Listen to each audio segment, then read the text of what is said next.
E lá vamos nós. Bem, hoje eu gostaria de falar como nós podemos criar CRUDs não, APIs usando Lambda Function. Aqui no exemplo eu vou usar um CRUD, que é cadastrar um post de um blog, por exemplo, onde vai ter título, o texto, o autor, bem simples para que eu possa te dar uma ideia de como se criar isso usando o Lambda Function. Aí você deve estar perguntando, mas cara, por que eu vou usar Lambda Function para essa API? Cara, você pode cair em alguns cenários, tá? Ah, vamos entrar no porquê de usar Lambda Function. Eu acredito que você pode ter situações em que sua API não vai receber muitas requisições. Em outro momento, pode ser um tipo de aplicação onde já recebe um número um pouco maior. Então, ah, como eu vou lidar com isso? Lambda Function está dentro, vamos falar assim, da caixa, que eu gosto de fazer essa analogia da caixa. Você tem uma caixa que chama, tem o nome arquitetura serverless. Qual que é a proposta da arquitetura serverless? Cara, você não gerencia ah, os recursos, você não vai precisar gerenciar isso, criar um load balancer ou um autoscale, ficar lidando com isso aqui, criar novos EC2, por exemplo. Então você está no Amazon. Ah, e dentro dessa caixa de server você tem ali a Lambda Function. Outra característica que eu não citei, que é o fato de você pagar pelo que você usa. Imagina você ter que criar uma API ali ela não tem muitas coisas, muitas requests em certos momentos. Você está rodando no EC2, você vai pagar ela, o custo daquela máquina rodando 24 horas, 7 dias na semana. Já na Lambda, se por acaso receber request ah, em determinado período, você paga por aquilo. Se não tiver recebido em outro horário, beleza, você não paga. Mas lembrando, nada é mil maravilhas. Ah, voltando àquela analogia da caixa, eu tenho a caixa com o serverless escrito ali, serverless architecture. E lá dentro eu tenho o FAS, Function as a Service, ou funções como serviço, que seria se escrever código, funções JavaScript, Java, Go, Python, são as que eu me recordo. Ah, e e você poderia fazer o deploy dela na Amazon e a Amazon ia provisionar aquela função para rodar dentro de containers Docker. Se eu não estou enganado, rodam dentro de containers Docker para ser bem leve e eles pegam e executam aquilo para você. Esse tempo de provisionamento, aí entraria o cold start, que é o tempo de iniciar aquela lambda, pôr aquilo para rodar, que faz a lambda demorar um pouco mais. Depois disso, o fluxo continua o mesmo. Beleza. Tem uma API que pode ter muitas requests no momento e outras não, ou poucas requests, quer só pagar pelo uso, perfeito. Mas nem tudo é maravilha. Se você precisa de mexer com a API, fazer uma API que mexe com algum recurso nativo, vou te dar um exemplo do sistema operacional. Transformar HTML em PDF. E você usa uma lib que depende de algo instalado no sistema operacional. Você pode ter problema. Pelo fato dela rodar em Docker, que acontece? O Docker vai ser uma imagem mais enxuta possível, só com o mínimo. Não vai ter um sistema operacional Ubuntu lá para rodar. E dentro desse sistema operacional você vai estar rodando o código daquela função sua JavaScript ou qualquer outra linguagem. Não. Vai ser um Docker com a imagem provavelmente um Alpine, um negócio bem enxuto ali, para conseguir provisionar isso o mais rápido possível. E estando isso provisionado, ele vai executar. Só que na hora que ele executar, se tiver esse exemplo aí de transformar HTML em PDF, o que vai acontecer? Vai dar um erro porque ali precisa de algo nativo. Aí tem mecanismo, aí você vai ter que fazer gambiarras que é o quê? Pegar a lib, eu já presenciei, já tive que fazer isso, que é pegar o código ali da biblioteca que está reclamando, vamos falar assim, do binário que ela usa, e colocar dentro do projeto. Ou você criar se eu não me engano, tem uma forma que é os layers, que dá para você reusar ali. Então você teria que fazer isso. Tem que rodar processo, demora mais de 15 minutos? Desculpa, Lambda Function não é adequado. E depende do cenário, se demorar, não precisa ser 10, se tiver uma demanda grande e demorar muito tempo, eu recomendo você calcular ali usando a calculadora da AWS ou do outro serviço que você vai usar Lambda, depende do cenário, fica mais barato você pagar a máquina 24/7. Mas no cenário, você vai fazer uma API que ela faz uma pequena interação no intervalo de poucos segundos e já retorna, poxa, talvez seja interessante. Então, hoje o que eu vou fazer é mostrar para vocês como criar essa API ali usando Lambda Function, apresentar também a estrutura de como vai ser, como vai ser construído de exemplo, e essa estrutura for coisas que estudando e também em projetos ali que eu atuei usando Lambda, eu usei essa estrutura, às vezes era um pouco diferente, eu vou explicar as diferenças que você pode encarar, mas essa estrutura vai depender muito de quem iniciou o projeto, ou de quem está à frente do projeto, seja arquiteto, ou seja, o desenvolvedor mais experiente que está dando início, está à frente do projeto, não dando início, que vai definir esses padrões, diretório com esse nome, essas coisas. Ou ele se baseou num vídeo, aquele vídeo de alguém ensinando, então você vai ter um padrão ali. Pode mudar um pouco, mas é por esse fator que às vezes o que eu vou mostrar para você talvez não é o mesmo que numa empresa você vai trabalhar, porque eles adotaram outro padrão. Mas agora vamos pular para outra coisa que é importante. Beleza, minha API, quando tiver demanda, vai escalar e eu não preciso mexer em nada. O Cloud Provider, no caso a Amazon, que eu vou usar Lambda Function da Amazon, vai lidar de escalar isso. Poxa, legal. Mas vamos falar assim que a Lambda é a camada de aplicação. Você tem a camada do banco de dados. A aplicação vai começar a gerar uma demanda muito grande para o banco de dados. E aí, como é que você lida com isso? Porque a cada invocação, imagine que é um processo daquela aplicação sua rodando. Se aquela aplicação sua, a cada processo que você inicia naquela aplicação, ela cria uma conexão com o banco de dados, imagine se seu banco de dados aguenta, sei lá, 500 conexões. Seja Mongo, indifere o banco. E você tem 500 invocações de Lambda num período ali quase simultâneo. Cara, abriu 500 conexões. Seu banco já começa a sentir aquilo. Depende do cenário, o banco já não consegue lidar com essa quantidade de requisições, que esse é o limite, vamos falar assim, o teto que aguenta. E se você começar a adicionar mais, vai dar problema. Cara, como é que eu lido com isso? Tá, se você tem esse cenário, se você mexer com o banco de dados, eu vou mostrar uma solução. Mas o interessante é que você utilize alguma solução que realmente trabalhe com serverless. Você tem, por exemplo, o Aurora Serverless, se eu não me engano, que ele trabalha com essa ideia de incrementar os recursos conforme você precisa. Então, aumentou a demanda na camada de aplicação, que é em nome da function, Aurora Serverless cuida de incrementar. O Dynamo você tem modelos ali vou falar assim, modelos de capacidade ali da tabela, porque você não cria um banco, você cria tabelas, porque você tem alguns modelos. Por exemplo, você tem o on demand, que é o quê? Você paga pelo que você usa. Então, cada read, cada write, ele te cobra. Então, ele incrementa a demanda conforme sua lambda for interagindo com o Dynamo. Aí tem um outro esquema que é o que você especifica a quantidade de read e capacidade, unidades de leitura, unidades de escrita do Dynamo. Só que se você exceder o limite que ele tem lá, tem regras, talvez em outro vídeo eu possa falar disso, do que eu entendo.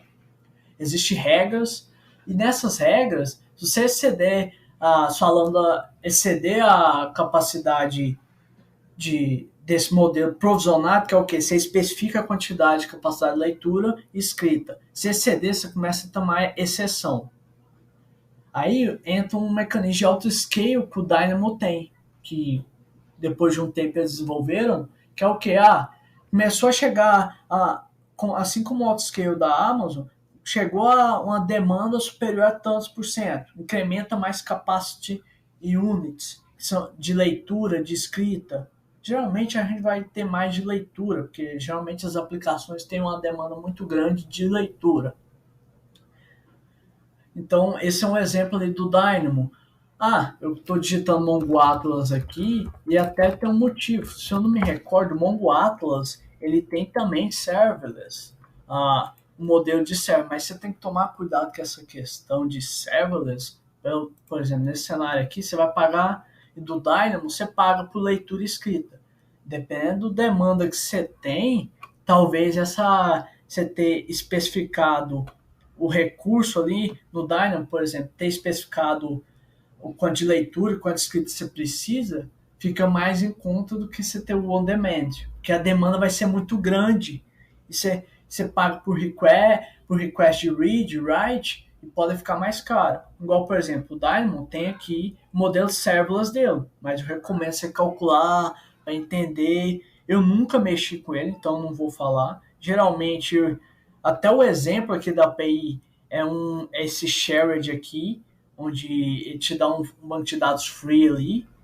Fraquinho, mas para o nosso intuito aqui é perfeito. Então, resumindo, quando você for construir uma API com Lambda, fique o alerta de, cara, eu preciso trabalhar com um banco de dados que estejam preparados para quando a demanda aumentar na camada de aplicação e começar a crescer, isso vai dar gargalo no banco. Você precisa que o seu banco cresça. Ou senão ele vai cair e simplesmente só escalar a camada de aplicação não vai resolver.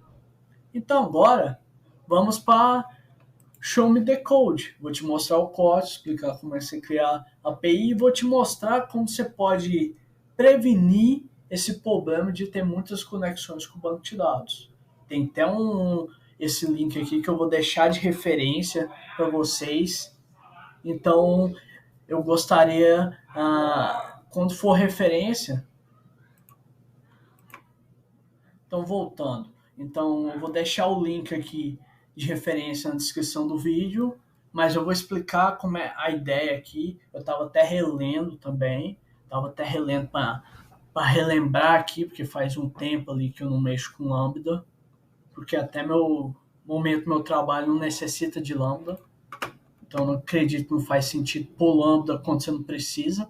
Então chama de code, vamos para o código. Beleza, uma coisa que eu queria mostrar aqui é que eu estou trabalhando com o Serverless Framework. O Serverless Framework, ele facilita o processo de desenvolvimento, o processo de deploy das Lambdas Function. Por exemplo, esse plugin Serverless Offline me permite rodar as Lambdas offline. Eu rodo esse comando aqui, que nada mais é que no package JSON aqui, é esse cara aqui, Serverless Offline Start. Ele lê esse arquivo e cria meio que um ambiente de desenvolvimento para me testar. Esse plugin aqui. Aí você tem outros plugins, como os de .env, que aí eu leio o .env pelo carregar. Agora entra a parte da Lambda. Providers. Aí eu estou especificando a Lambda Function. A Lambda Function aqui, que é eu estou especificando a AWS, que é o Cloud Provider, a versão que eu vou rodar as lambdas, então é Node 12, alguma coisa. E aqui começa a configuração das lambdas. O que vai acontecer? Eu dou o nome e o handler é o caminho, vamos falar assim, o caminho até o arquivo e o nome da função que eu vou chamar. Por exemplo, eu tenho um handler getAll, pega todos os posts, que é o nome dela. E qual é o evento? Porque quando você pensar em Lambda, você tem que entender que é Event Trigger. Então, baseado no evento, ela é disparada. Qual é o evento? Um HTTP API para a rota /posts, método get.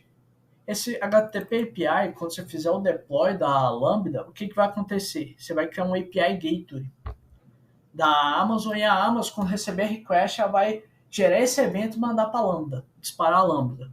E a mesma coisa aqui, eu só mudei o nome e passei os outros. Tem um handler, esse handler aqui já é do create. Você vai perceber que todos estão chamando esse arquivo post. Handler getById para pegar o byId. Nesse caso aqui, quando eu quero passar valor dinâmico, eu ponho chaves, ID, chave, ID. Eu vou criar um parâmetro chamado ID que eu consigo pegar na Lambda. A mesma coisa para o update. Aí tem também o delete. Então todos aqui é meio que padrão, só muda aqui os verbos HTTP e a rota, como é que vai ficar. Esse timeout, por que eu pus ele? Imagine que o timeout padrão da Lambda é 6 segundos, mas se você tiver problema, tiver um processo que passa de 6 segundos, recomendo você modificar aqui. Nesse caso eu pus 10, só por garantia. Agora eu até vou pôr esse timeout aqui também, por causa dá problema geralmente no cold start. Eu vou pôr esse timeout aqui, porque o cold start às vezes, como eu estou conectando no banco de dados, está numa instância rodando na Amazon do MongoDB, isso pode tomar mais tempo, incrementar mais ainda o cold start. Então eu posso sofrer um timeout quando eu for tentar criar aqui. Handler. As estruturas que eu trabalhei de Lambda Function, o que acontece? Você vai ter as pastas comuns que você tem, mas tome cuidado com a quantidade de pastas, porque isso incrementa o tamanho do código, vai ser zipado, mandado para o S3. Isso incrementa até o tempo de cold start para provisionar seu código. Quanto mais código, mais tempo demora. Então é interessante você trabalhar com o essencial. Uma pasta que você vai ver muito é handler, que handler vem de manipular. Ou você vai também ter uma pasta chamada functions. Ou chama handler ou vai ser function. Já trabalhei em cenários que tinham ambos esses casos. E aqui, posts, nada mais é que eu tenho todas as lambdas functions referente a post. Para create, para get by ID, para get all. E por isso que você vai perceber que no ServiceM eu chamo post.create, por exemplo. Nada mais é que eu estou referenciando o caminho inteiro que é SRC, handler, post, para mostrar, até aqui eu quero que o handler seja esse arquivo, e quando eu ponho .create, eu estou falando, dentro desse arquivo post tem um método create que você vai chamar. E se eu vir aqui, eu estou exportando esse carinha chamado create. E é ele que vai ser usado quando eu fizer esse evento aqui, que é uma requisição post para a rota /posts. Então, beleza. Aqui já deu para ter uma ideia. E agora, o que acontece? Eu vou explicar. Aqui eu dei o npm start dev, eu até vou fazer novamente aqui, npm start dev. Aqui, você deve estar olhando e falando, cara, o que é isso aqui? Callback, waits for empty, event loop. Isso aqui está dizendo que quando o event loop terminar, ele está dizendo que não é para esperar o event loop terminar. Então, todos os processos que tem para ser processado no event loop. Eu estou falando para o contexto, que é um objeto ali que a Amazon vai entender.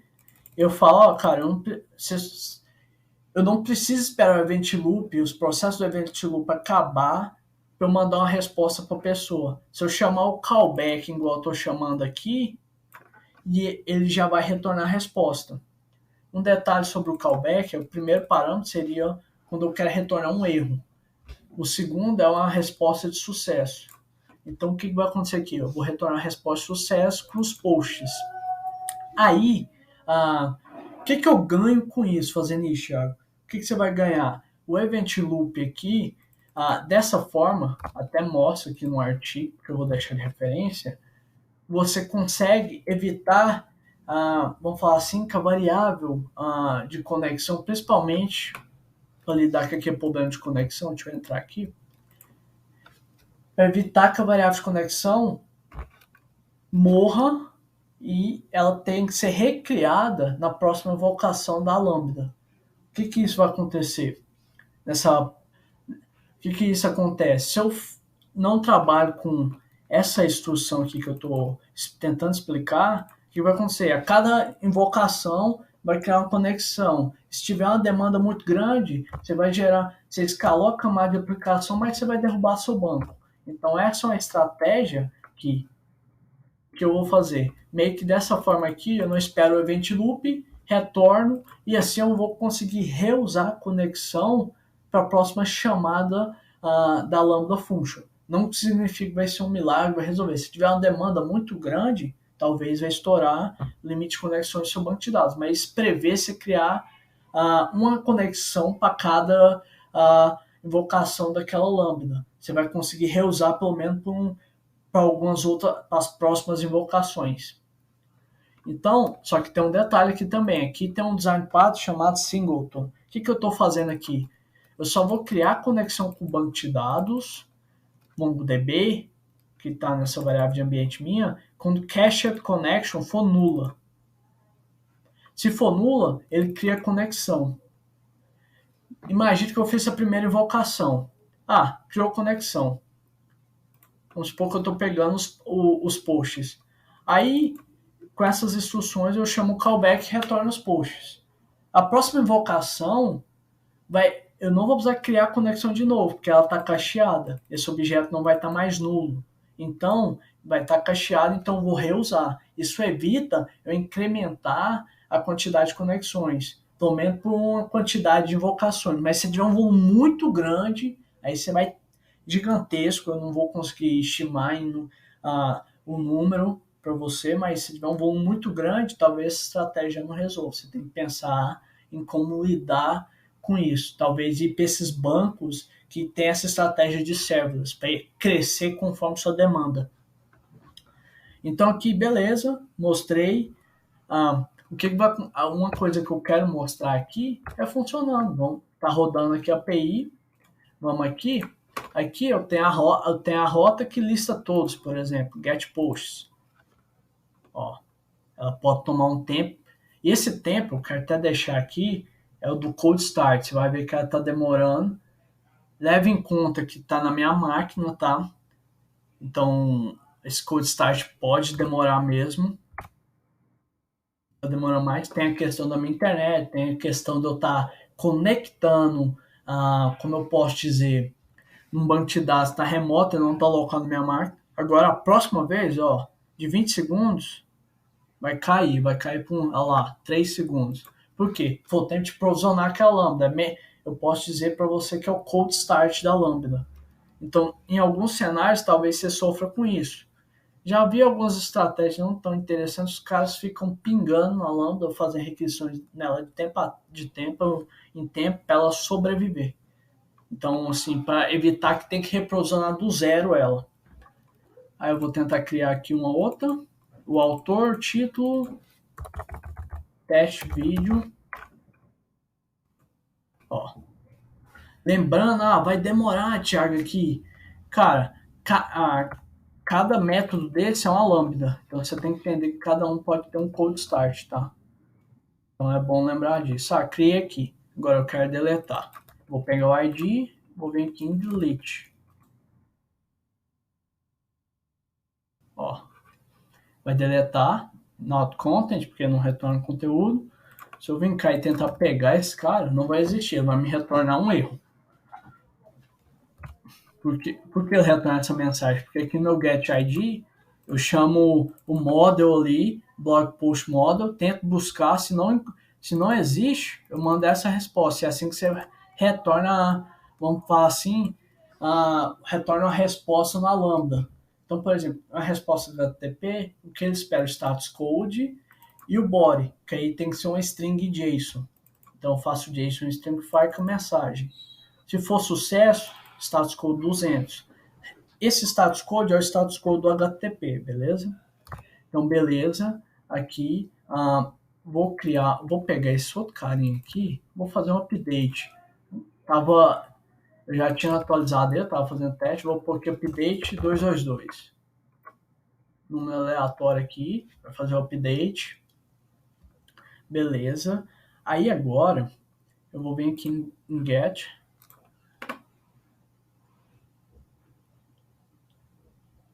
E aí agora, title update now 222.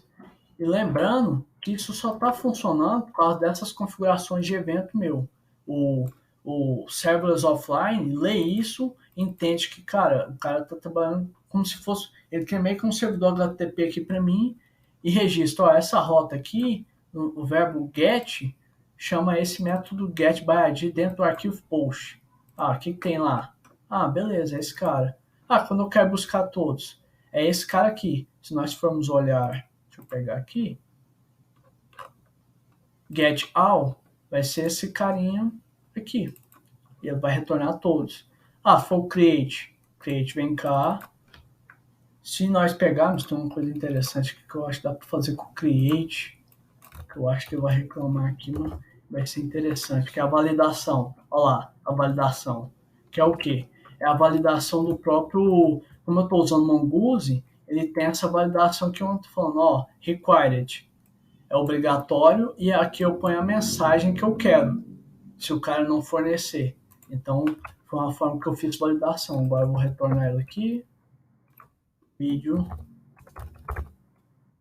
teste. Maravilha. Nomes bem criativos. Criou. Então, se eu listar aqui, beleza. Agora, eu acho que eu dei uma passada por cima, então eu vou voltando aqui. A estrutura, geralmente, só revisando, a estrutura que você vai ter geralmente é um SRC, que é de Source, abreviação, onde vai ter as pastas. Aqui eu tenho os modos, pode chamar de Collections. Aqui você vai ter o post aqui, representa todas as ações de post, mas você poderia ter, tem pessoas que vai trabalhar dessa forma aqui, ó, get all posts, algum nome desse gênero, e vai criar a função aqui, que ela vai ser módulo exports main, e vai ter o que ela precisa fazer aqui dentro, a lógica dela. Vão ter pessoas que vão separar assim, mas isso com um projeto um pouquinho maior, isso vai crescer muito. Mas você pode encontrar esse tipo de cenário, onde cada, vamos falar assim, ação vira uma função. Só que você vai ter cenários também que a pessoa percebe, ó, tem várias ações no meu cenário aqui de posts de um blog.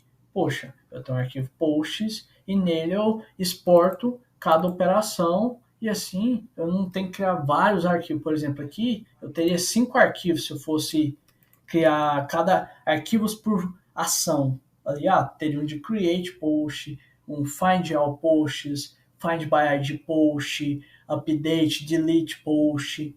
E esse nome aqui pode variar, tá? Pode variar entre handler, pode variar entre functions, e pode ter essa variação de como criar os arquivos, que pode ser por funções, ou o cara pode ter um arquivo que, vamos pensar em notificações. Notificar por WhatsApp é uma função, notificar por e-mail, notificar por SMS é outra função. O cara faria módulo export, notify to WhatsApp. Aí tem um outro módulo export notify email, outro módulo export notify SMS, tudo aqui centralizado, teria o nome notify. Já outras pessoas vão preferir trabalhar com cada ação dessa que eu disse de notificação sendo um arquivo. Aí vai depender de você. E lembrando, não abusa das estruturas aqui, for básico para organizar mesmo, mas assim, se tiver estruturas igual você tem lá de, a Clean Architecture, aí você tem Hexagonal Architecture, essas coisas que você cria muitos arquivos, cuidado. A Lambda Function, você vai ter que evitar isso, porque quanto mais camadas, mais lento vai ficar. Maior é seu projeto, lembre que seu projeto o código vai ser mandado para o S3, e mandando para o S3, quando for disparado o evento, ele vai provisionar. Então, aquele code start que você viu lá de 20 segundos, é claro que na Amazon não vai ser esse tempo, vai ser mais rápido. Mas mesmo sendo rápido, vai demorar ali muito mais. Pode demorar depende do tamanho, da quantidade de diretório e arquivo. Se for deixando aquilo muito grande, pode incrementar o code start, pode chegar a 10 ou até mais. Então, cuidado com isso. Lembre que Lambda Function é para você fazer coisas específicas, igual aquelas características que nós citamos, uma hora não escala, outra hora precisa escalar, pagar pelo que usa, mas tem essas desvantagens, a questão da conexão, a questão de você não pode abusar de muitas estruturas aqui, porque você pode até abusar, mas você vai pagar o preço do cold start, então você tem que balancear isso. Se para você não tem problema ter o cold start, beleza, abuso das estruturas. mas não diga que eu não avisei. Agora, minha ideia aqui é que eu tenho uma ferramentazinha chamada Load Tester. E aqui eu tenho um painel do Mongo Atlas do banco que eu estou conectado. Esse carinha, ele me mostra as conexões que eu tenho. Agora, vai estar baixa a quantidade de conexões, pelo menos eu espero, né? Aqui, beleza. Vou puxar aqui. Opa, ó, tá em 20. Esse é o tanto que ela tá aqui. Peraí, tipo, 5 minutos. Para atualizar aqui, o que vai acontecer aqui? Eu quero dar uma olhada. Geralmente esse dashboard não é bem real time, então aqui tá nessa quantidade aqui, ó, 22 requests. Eu vou fazer um teste de carga onde vai ter 100 requisições, N significa 100 requisições, C significa 10 pessoas concorrentes, seriam 10 pessoas simultâneas fazendo requisição. Nessa URL aqui, que é a lambda, que pega todos os posts. Que é esse carinha aqui, ó, get out. Então aqui nós vamos dar uma olhada como é que ele vai comportar. A ideia é que com aquilo que eu expliquei lá, ele ia manter. Você vai perceber que ele está mantendo aqui essa quantidade de conexões, mesmo tendo toda essa chamada. Por quê? Devido a eu falar que quando eu chamar o callback não pode retornar a resposta, não precisa esperar o event loop, o event loop nada mais é quando finaliza e mata aquele processo. Então todas as variáveis que tinha lá, pelo que eu entendo, do que eu li sobre, ele remove. Dessa forma aqui, eu não espero o event loop retornar a resposta, então nas próximas invocações eu vou ter que aquela conexão do banco, que é o problema que eu pus em alerta, nós vamos ter ele lá prontinho. E com isso, já cacheado. Então, com isso, eu não preciso recriar a conexão. Esse é um ponto aqui interessante, tá? Então, aqui, ó, 21 mais 3, porque aqui provavelmente está no UTC, 21 mais 3 dá o quê? 24 horas e 6 minutos, 7, deu 29, 29.2 aqui que está falando, umas 29 conexões. Lembrando que estava em 22. Então, com isso eu consigo evitar criar inúmeras requisições. Eu consigo usar nessa estratégia aqui, de não ter que esperar o event loop finalizar, porque ele meio que mata o processo ali. Então, recriaria outro e faria todo o processo de recriar uma nova conexão, que no caso não é que é prevenir. Então, é dessa forma que você faria. E no artigo aqui que o cara falou, é como ele está trabalhando. Então, eu vou deixar esse artigo para vocês aí na descrição. E assim que possível vocês leem. Eu acho que é isso aqui por hoje. Eu vou deixar o código também para vocês olharem como é que funciona. Deu uma pincelada por cima, falando por cima.